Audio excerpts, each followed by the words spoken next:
Okay, let's dive a little bit deeper as far as the Brazilian team are concerned. Big summer ahead. Copa America to look forward to, as you can see. Some victory South American football experts here alongside me. Great to see you in the studio as well. Great to see you in the flesh, Tim. I mean, normally it's via Zoom, however we can chat to you. It's the only flesh I've got, and it's decaying. But as they say in the land of your ancestors, chévere. Chévere, muy chévere. Very cool, very good. Yes, my ancestors are Colombian. For those who don't know, it's not like I don't mention it every other week. I kind of do. Right, okay.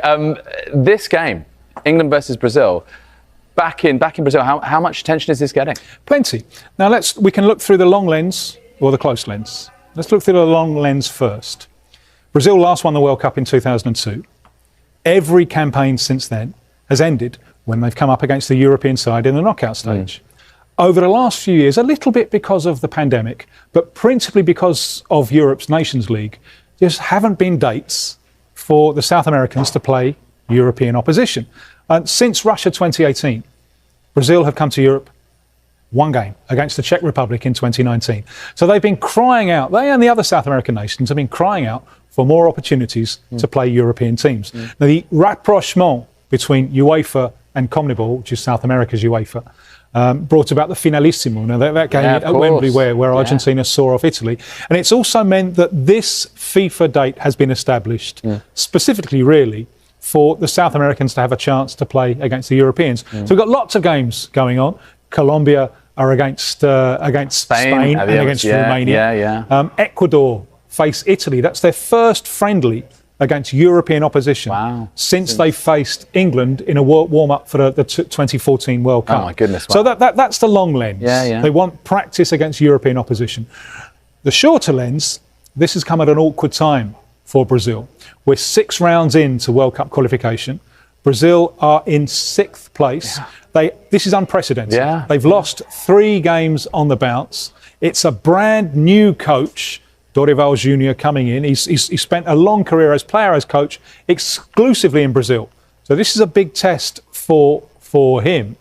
And there are easier places to start your career as an international coach than against England and against Spain. Yeah, absolutely right. Tell us a bit more about Dorival and how he's got to the place that he's got to now, because there has been a fair turnover of managers, hasn't Yes, there has. Dorival, he's that kind of guy who's easy to underestimate.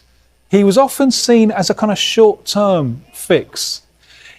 I don't find him particularly inspiring, frankly. When he speaks, sometimes he reminds me of a kind of Soviet apparatchik explaining away disappointing production figures. But that's part of it. He's low ego.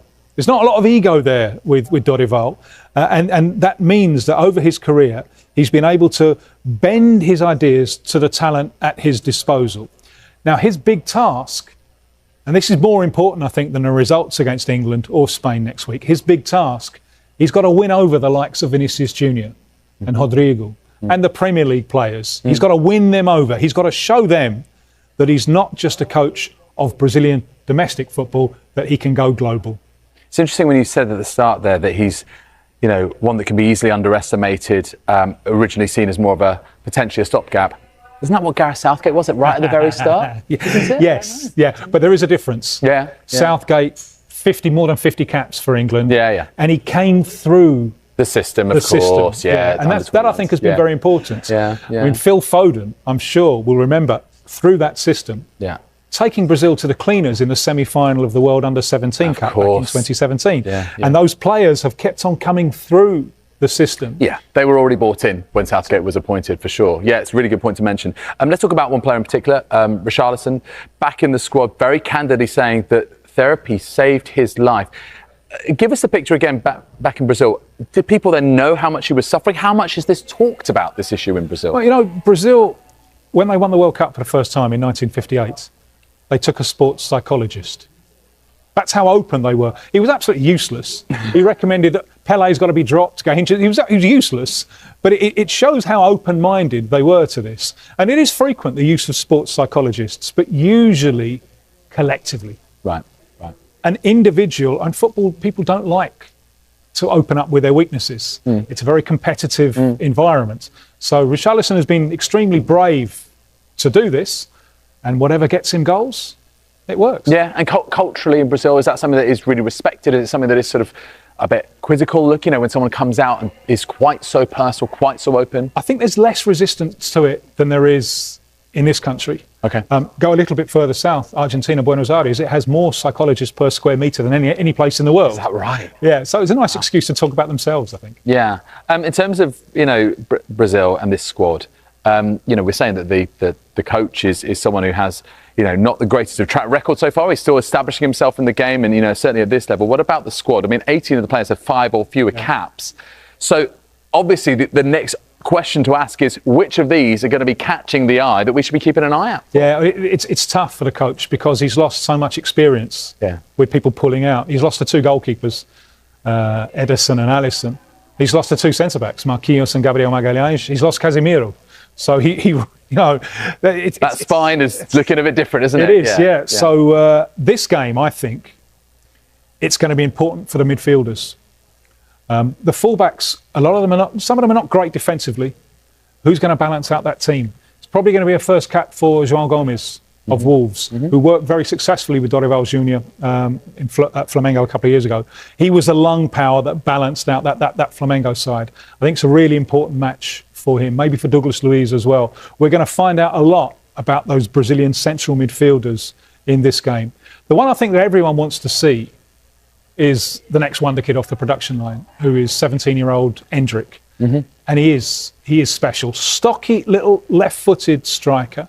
You wouldn't really see him as a natural centre forward. He has played there. He can also play a little bit off, but there is real talent there. There is speed, and also that wonderful calm in front of goal. The finisher who looks like he's passing the ball into the back. Just the utter composure of it all. He's got that about him. Yeah. I found out something which I thought was he was a key figure last year when his team Palmeiras won the Brazilian Championship. And one of the opposing centre-backs said, you know what he does during the game? He sings.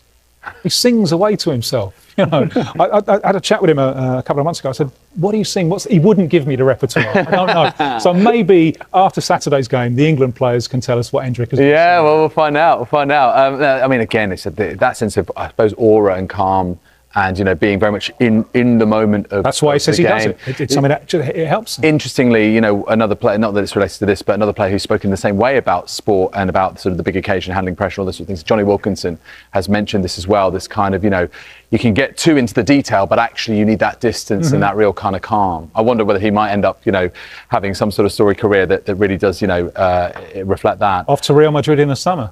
Johnny Wilkinson? No, not yet. Not yet. Let's talk a little bit about these two as how they might compare, because you explained the challenges facing Dorival right now. If you had to do a combined 11, might you actually have more? Look, I don't want to make this a meme, but honestly, would you maybe have more English players? Well, interesting this, because I've seen people over here do this and look at the two squads and think, you know what, ours is better. There's more. And you could say, and some might say, English arrogance. But 10 days ago in Brazil, we were having exactly the same discussion on the Brazilian media. Okay. And this, I think, is unprecedented. And this is part, I think, of the problems that Brazil have had winning World Cups, because the bar is higher. Let's remember the fatal game, the quarter-final, when they lost against Belgium in Russia 2018. There's one player on the field who is absolutely stereotypically South American. Low centre of gravity, unpredictable, wonderful in one-against-one situations. It's not Brazilian, is he? It's Eden Hazard. Yeah. Europe has learned to produce talent. Yeah. And a lot of that talent, we talked about Phil Foden, a lot of that talent has been brought on by Gareth Southgate and others through the system. Yeah. So I think it's harder for Brazil. Yeah. There are things where Brazil used to have a monopoly, and now the Europeans are doing it as well. It's interesting how it's shifted. And talking about, we mentioned Endrick before, but we asked you to pick out 3 standout young players from South America who we could see in the Premier League in years to come. This is where we really pick your brains and get you finding out those names. It's not a lot there, but you can look into anything that there is. Let's have a look at this first one. So Benton, you mentioned that the problems that Dorival's got, without Ederson and Alisson, maybe this man comes right in. Could well be his first cap. Brazil has become, you don't really associate Brazil with goalkeepers, but it's become a mass producer and exporter of goalkeepers. And this one is the next taxi off the rank. He's 24. which is a little bit, for any other position, it will be a little bit young, a little bit old to come straight out of South America. And the European clubs want them as young as they can possibly get them. Goalkeepers obviously mature a little bit later. He's a very solid citizen.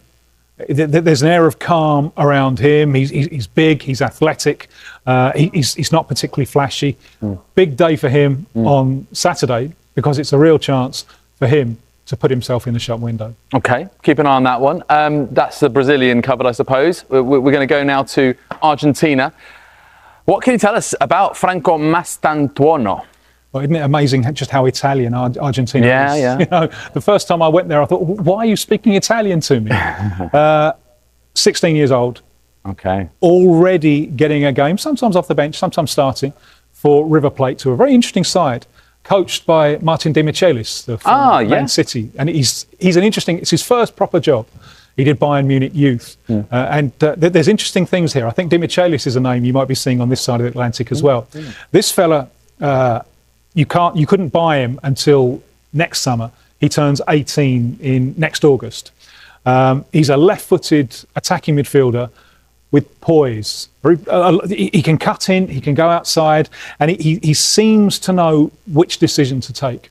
Which, as a 16-year-old pitched into senior football, I think is something that really makes him stand out. I'm getting this sort of little leitmotif. You know, young players, okay, yes. So Benito's 24, but you know, other players, and Franco Mastantuono, that calm, just that ability to just slow down the game and take the right decisions and be optimal in that, you know, for a young player is always very impressive. Okay, let's go to a Uruguayan forward, but not Darwin Núñez. No, Luciano Rodriguez. So obviously not the Liverpool that we know over here, but the one over in Uruguay.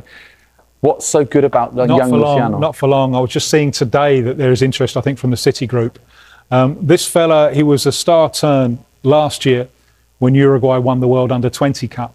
I think he's going to get his first cap. Uruguay are playing the Basque Country, and then they're playing Ivory Coast, Côte d'Ivoire over the next few days, and he's in the squad, and I think they'll push him through that. He's been called the Uruguayan Mbappe. Now that's a stretch. But he's like a horse. The running power that he's got, but the running power comes together with tight space skills.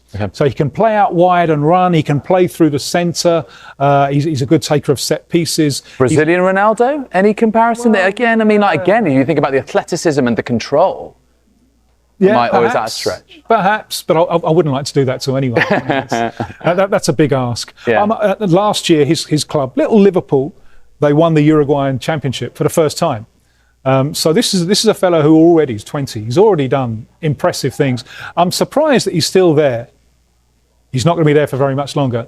And as I've seen today, the City group seem to be interested. Okay, but thank you, Tim. I really appreciate all of your insight as always, and to see you here in the studio as well. It has been my pleasure. Thank you.